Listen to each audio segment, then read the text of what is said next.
San Antonio's mayoral contenders spar on climate change policy. Gina Ortiz Jones will again challenge San Antonio congressional representative Will Hurd. And the head of San Antonio's Area Tourism Council is stepping down.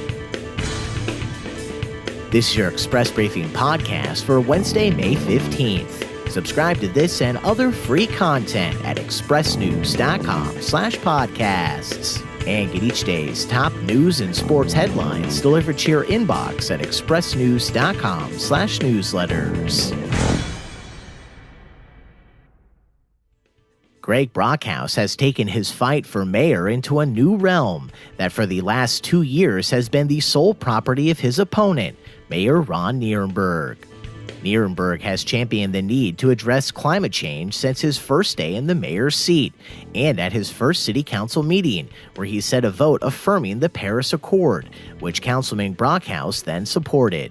Soon after, Nirenberg led the city council in beginning work on what is now SA Climate Ready, a blueprint still currently in draft form for how the city could address climate change.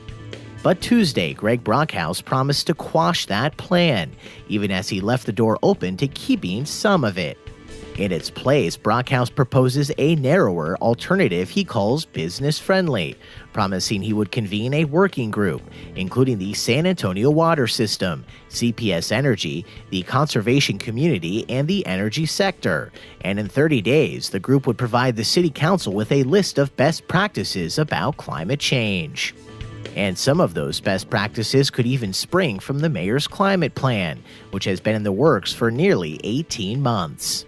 Nirenberg has scoffed at Brockhouse's proposal, arguing it's essentially a watered-down version of what the city is already doing, noting that both CPS and SAWS have already been involved in drafting the climate-ready plan. Brockhouse's new plan goes further than he has in the past, when he even called for an end to SA Climate Ready, and aligns with his previous promises to right-size the project.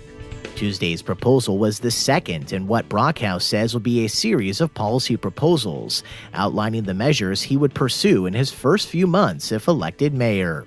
Voters will decide between the two candidates in a June 8th runoff, and early voting starts May 28th.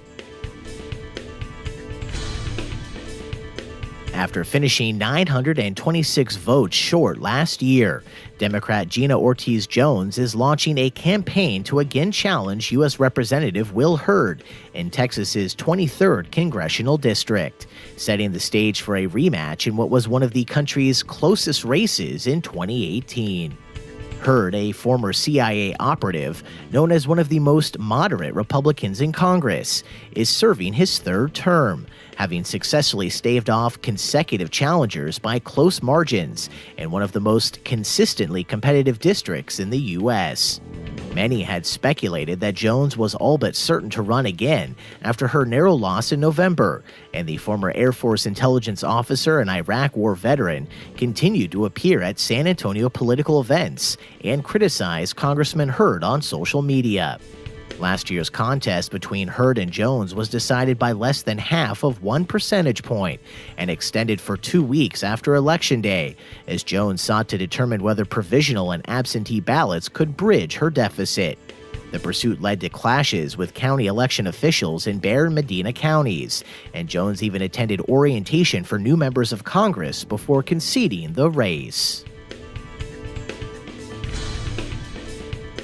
A partial recount of the East Side's District 2 race for San Antonio City Council has not changed the outcome, with former Councilman Keith Toney and local business owner Jada Andrew Sullivan facing off in the June 8th runoff to determine the next East Side Council member.